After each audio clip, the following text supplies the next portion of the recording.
Oops, you're out of the guest list, my sister said in a voicemail while 72 guests toasted at my parents' $17,000 party, fully funded by me. I got no invite. No mention. 10 minutes later, my mom texted, accidentally removed. Relax, we saved you leftovers. I replied, understood. That same night, I made one transfer, sent 2 emails. 48 hours later, 53 missed calls, and a sealed envelope arrived. Oops, you're out of the guest list, Jessica said in a voicemail, her voice sugary, amused, like this was just some silly mix-up. I was sitting on my balcony, dressed and ready, with a bottle of red in a gift bag by my feet. It was supposed to be my parents' 30th anniversary.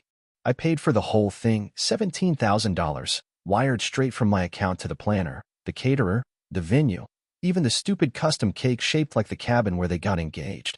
72 people were there. I saw it all through stories and posts, champagne flutes clinking, a slow-motion boomerang of my father twirling mom on the rented dance floor, Jessica holding the mic as she gave a toast.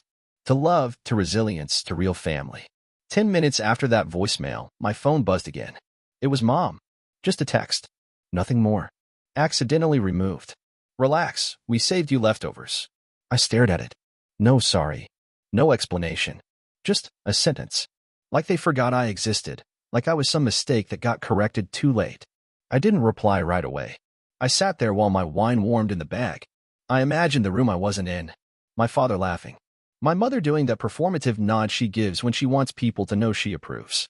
Jessica in that emerald dress she pretended she couldn't afford. I transferred her the money last month. No invite. No name drop. Not even a single mention in the slideshow. When I finally answered, I kept it short. Understood. That same night, I made one transfer. Sent 2 emails. 48 hours later, I had 53 missed calls. And a sealed envelope arrived at their front door, with my name on the back and something inside that would make them stop laughing. It didn't start with the party. It started with the habit. Jessica would call at odd hours. Hey, I forgot rent's due. Can you cover? Mom would text, Dad's meds aren't covered this month. You're the only one who can help? And somehow, every time I said yes, it became less of a favor and more of an expectation. 3 years. I wired money every month like it was a subscription I never signed up for. Jessica's credit cards. Mom's insurance. Dad's repairs. They had a code for it now, handled. Anytime there was a crisis, someone would just say, don't worry. It's handled. And that meant me. I didn't even realize how deep it went until I checked my email one night and saw a confirmation for a $4,800 transfer I didn't authorize. It was for the party venue, the one I had booked 6 months ago. My name. My card. No thanks. No heads up. Just used. I confronted Jessica. Her response? Of course you'll pay. You always do. She said it like it was a compliment. Then came the Facebook post. The one that flipped everything sideways. Photo of my parents under the chandelier. Jessica tagged everyone, including people I barely knew. Caption: Happy anniversary to the couple who taught us what real family looks like. One comment read, Wow, didn't think your brother was still around. Jessica replied, He's not. Not really. I didn't reply. Not to that. Not to the dozens of relatives who reposted the photos without tagging me, like I didn't even exist. I let the silence stretch. Let it grow teeth. And then came the family group chat. A cousin posted a meme, some dumb joke about freeloaders. Jessica replied under it. Wish I could afford to freeload. Oh wait, some people do. Then Mom chimed in. Jessica, that's enough. But she didn't delete it. And no one defended me. Aunt Sarah sent a crying laughing emoji. Uncle Jeff just replied, well, he was always sensitive. Sensitive. Right. Let me tell you what sensitive looks like. Sensitive is staying up till 2 a.m. redoing my dad's taxes for the 3rd year in a row because he didn't understand how to file online. Sensitive is wiring Jessica $600 for textbooks only to see her post an Instagram story with a brand new designer bag the next day. Sensitive is calling Mom from the emergency room after my appendix ruptured and hearing her say, oh honey, well, keep us updated. We're about to sit down for dinner. It kept building. Then one day, I found something that shifted everything. A random Dropbox link. Jessica had sent it to the wrong email, mine instead of Mom's. Inside were invoices. Catering. Sound system. Jessica's makeup artist. Even her dress. All marked, paid by Eli. That's me. And then a note at the bottom of the PDF. Don't mention the money. He likes feeling useful. I sat back in my chair. That was the first crack. The second? A message forwarded to me by accident. Dad, in a private chat with my uncle. He's soft. That's why we keep him close. Soft wallets are useful. I didn't react. Not out loud. I just started saving everything. Screenshots, emails, chat logs. And then the voicemail dropped. Jessica again. Her voice fake casual. Oops, you're out of the guest list. She laughed like it was an accident. Like deleting my name from the RSVP was just some light glitch. 10 minutes later, Mom texted about the leftovers. Leftovers. Like I was a stray dog they forgot to feed. But the third crack, the one that broke something in me, came from someone I didn't expect. My friend Jordan, the web designer I'd hired for the family bakery website. He sent me a message with a screenshot. A conversation with Jessica. Jessica, he doesn't need credit. It was Mom's idea anyway. Jordan, but he paid for the domain, the hosting, all of it. Jessica, yeah, and we'll keep using his card until he notices. That night, I logged into the server, changed the admin password, took down the site, left a message on the homepage. Temporarily unavailable due to unpaid debts. Please contact the account holder for assistance. 2 hours later, Jessica called. 16 times. I didn't answer. The next morning, my phone buzzed with an email alert. New device login attempt from unfamiliar location. IP address traced to Jessica's home. She tried to reset my password. 2 hours after that, I got a call from an unknown number. I let it go to voicemail. Dad's voice, cold, clipped. You made your choice. Don't expect us to play nice anymore. That's when I knew. This wasn't family. This was a business transaction where I was the open wallet. And they'd just overdraft. So I made a transfer. Not to them, away from them. I sent the full archive, screenshots, bank statements, email logs, recordings, to 2 people. One was my lawyer. The other was someone who owed me a favor, my father's former business partner. And I wrote one sentence under the files. I'm done funding the fantasy. They still don't know what's coming. But they'll find out, soon. They called it a family reconciliation dinner. As if that word, reconciliation, could bleach the blood off their hands. The invite came from Mom. A carefully crafted message. Let's talk. Just us. No drama. Just family. Just family. I almost laughed. They picked a restaurant I knew too well.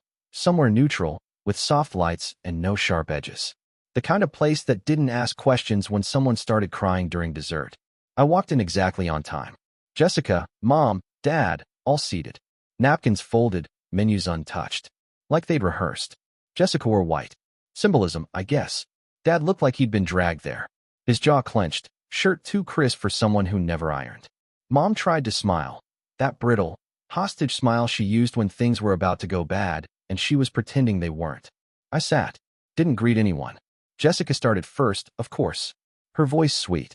Practiced. I know we've had some tension. Things got twisted. But I just want to say. A pause. A glance at Mom.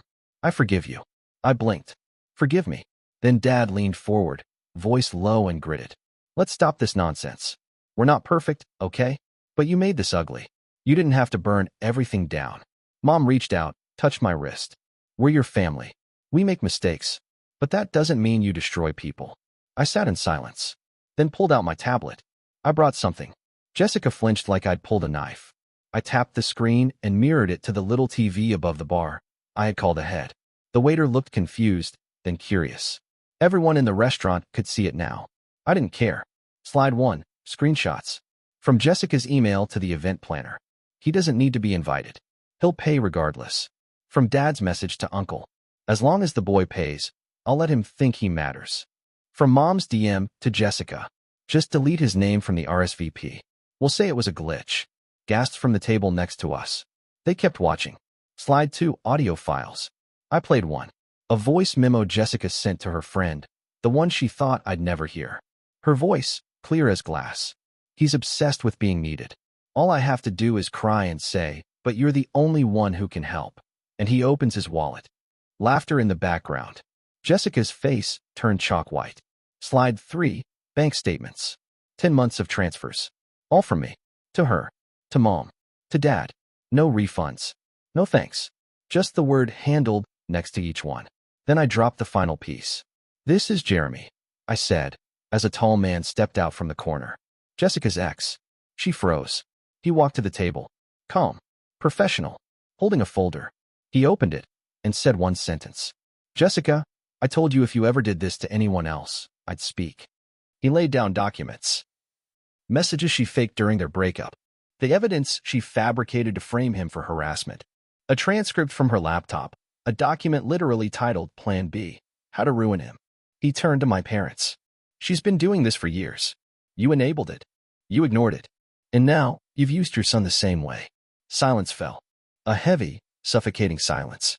My father stood. Get out. You're not part of this family. I stood too. You're right. I took a deep breath. I'm not. I turned to the room. People were watching now. My name is Eli. I paid for this family's survival for 3 years. Rent, credit, groceries, medical bills, car insurance, cake, chairs, champagne, 72 guests. I paid for their fantasy. I pointed to Jessica. She deleted me from the guest list. My own sister. My name was never missing. It was removed. I looked at my mother. You called that an accident and said, relax, we saved you leftovers. She opened her mouth, but nothing came out. I leaned in close, stared straight into my father's eyes. You said I made my choice. You're right again. I pulled a small envelope from my coat and dropped it on the table. This is the cease and desist. You are not to use my name, image, financials, or anything associated with me in any business, personal, or public communication. Violate it, and I'll sue. And I'll win. I turned to leave. Dad grabbed my arm. You think this makes you powerful? I shook him off. No. It just makes me free. And then, as I walked away, I stopped at the bar, looked at the waiter, and nodded to the screen still showing the evidence. Leave it up for 5 more minutes. Sure thing, he said. They expected a storm. A meltdown. Maybe another dramatic voicemail or a long angry message at 2 a.m. They were ready for rage, for screaming, slamming doors, or a social media post they could all dismiss as emotional. But rage is loud. And I had something better. Silence. The first thing I killed was the number. The one they had called every time Jessica's rent was due, or Dad's truck broke down, or Mom forgot to pay the electric bill. The number that answered emergencies, real or fake. Gone. Disconnected. The next time they tried it, they got a calm recorded voice. This number is no longer in service. I imagined Mom blinking at her phone, tapping it twice like maybe she dialed it wrong. She didn't. I had already signed the paperwork for a new phone, new plan, new encrypted device with no shared cloud access. No location tracking. No family plan. The digital umbilical cord cut. Then I went after the money. I logged into my bank accounts and began the cleanse. Jessica's emergency rent, auto transfer, deleted. Mom's Amazon Prime canceled. Dad's PayPal, which I discovered was quietly linked to my backup credit card, revoked. I flagged suspicious logins going back 8 months. Jessica had signed into my savings account at 2:14 a.m. one night in December. Then again in February, while I was asleep on a flight to Denver. I called the bank. This is unauthorized access. I want to report it as fraud. They took it seriously. They froze the account, escalated to the investigation team, and scheduled a follow-up interview with their fraud unit. Then I pulled the pin on the mortgage. 3 years ago, I co-signed so my parents wouldn't lose the house. They called it temporary. Now it was permanent. They had never refinanced. They never even checked if my name was still listed. I called the mortgage company. I want to initiate removal as co-owner. The woman on the phone hesitated. Is this due to a separation? I said, yes. A complete one. She informed me that a reassessment would be required. If my parents couldn't qualify for the full loan, they would need to refinance or risk default. I didn't flinch. Understood. Proceed. Then I turned to the documents I had saved under a folder named, in case they burn it all down. I always assumed I'd never need it. But here we were. Inside. Dad's VA grant application with falsified information. A forged DD, 214 form. Screenshots of Jessica asking for my login, just for a quick check. Emails where Mom forwarded my payslip to a friend who turned out to be their financial planner. I scanned it all. Sent it to my lawyer with one sentence. Activate everything. He didn't ask for clarification. He never needed to. 2 hours later, the cease and desist letters were on their way, certified, notarized, and printed on thick ivory paper that screamed final. Each envelope said the same. Effective immediately, you are to cease any use of my name, likeness, financial identity, or digital data. Further contact will be considered harassment and responded to legally. Then I made the last call to the VA fraud department. Anonymous tip. Attached files. Anonymized report. enough to trigger a preliminary audit. By the next morning, they were already looking into Dad's records. Quietly, just as I wanted. While they were still figuring out how to reach me, I signed a lease in Chicago.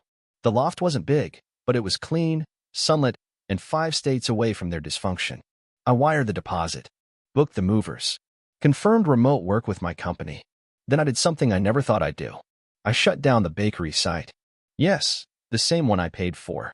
The one with the family photos and Our Sweet Legacy story written by Jessica.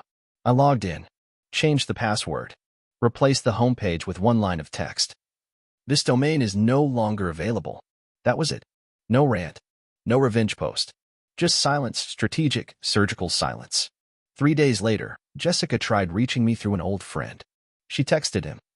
Please, I just need to talk to him. Tell him it's not about money. It always was. Mom sent a handwritten letter. No envelope. Just folded paper, shaky cursive. You hurt us too. You went too far. Dad isn't well. We're family. That has to mean something. I didn't reply. I shredded it. Slowly. Stripped it into tiny silent pieces. Then came the legal threat. A letter from some local attorney, probably a guy Dad found online. It accused me of malicious disruption of family-owned property and emotional harm. My lawyer read it, smirked, and filed it under desperate. They don't have a case, he said. They just want a reaction. They weren't going to get one. That Sunday, I moved into the loft. Put my one suitcase down in the middle of the empty room. Opened the only box labeled for after. Inside, my own framed high school diploma. A photo of me at 12 on a hiking trail alone. A bottle of wine I'd bought for the anniversary party. I poured a glass, sat by the window, looked at the city. No screaming, no calls, no guilt, just space. And this time, it was mine. It took me 3 weeks to feel silence as peace instead of punishment. The first nights in Chicago, I kept checking my phone, instinct, like muscle memory. No missed calls, no texts, not even spam from Jessica's emergency PayPal. Just nothing. And that nothing? It was beautiful. For the first time in years, I could hear the hum of my own life. The click of the fridge door. The buzz of the city outside. My own footsteps echoing in a hallway that belonged to me. Not once did I reach for them. Not when I saw the photo album in the unpacked box. Not when I passed a bakery that smelled like Mom's weekend pies. Not even when I heard a voicemail from an unknown number and, for half a second, thought it might be my father. It wasn't. It never will be again. What I learned. They didn't break me. They trained me to tolerate betrayal, to mistake guilt for love, to think survival meant loyalty. But here's the thing. I wasn't the problem. I was the supply. And when I cut that off, they called it cruelty. They always do. Because people who build their lives around using you will call your boundaries attacks. Dad taught me that discipline is humiliation dressed in a suit. Mom taught me that silence is complicity. Jessica taught me that family is a word people weaponize when they're caught stealing from you. And I finally taught myself to leave. A week ago, I got a letter. No name on the envelope. No return address. Inside, just a photo of me and Jessica as kids, sitting in the backyard, popsicles in hand. Tape holding the torn corner. On the back, written in rushed cursive. You really gonna throw this away? No signature. But I didn't need one. I looked at the photo for exactly 5 seconds. Then I folded it once, slowly, and dropped it into the shredder. The same hands that had sent it once deleted me from a guest list like I was clutter. I don't keep clutter anymore. I've built something since then, not a company, not a comeback, just a life that feels like mine. Small things matter now. Buying groceries without wondering whose fridge they'll go into. Paying rent without scanning for overdrafts because Jessica needed another loan. Sleeping without a backup alarm for when Dad forgets to pick up his prescription. My mornings are quiet. My wallet is mine. My voice doesn't tremble anymore when I say no. And in that stillness, I've realized something deeper than revenge. I don't want an apology. I want absence. This morning, I wrote one final letter. No emotion. No venom. Just facts. I sealed it. Slid in a copy of the house keys. The originals were long gone, but I wanted the gesture to land. I mailed it to the address I used to call home. The note inside read, keys returned. Family not included. No forwarding address. I don't know what face Dad made when he opened it. I don't know what Jessica screamed. I don't know whether Mom cried or just stared. And for the first time in my life, I can say this with certainty. I don't care. They don't get to call me dramatic, or ungrateful, or selfish. They had their chance. They buried it beneath debt and silence and shame and thought I wouldn't dig it up. They were wrong. So here's the truth, loud and clear. I'm not a villain. I'm not a savior. I'm not broken, bitter, or waiting for closure. I am gone, and they are not coming with me. Let the silence speak louder than my words. Let them toast to their lies. Let them scroll, stalk, whisper, guess. Because the one thing they'll never get again? Access. The last time I saw my old phone, I held it in my hand for a moment. I could still feel the echoes of them in its weight. Late-night pings, guilt texts, voicemail landmines. Then I dropped it in a drawer, locked it, and walked out the door. Not with rage, not with tears, with freedom. That's the real ending. No fireworks, no fight, just the soft, undeniable truth. I don't owe them a single thing, and I never will again.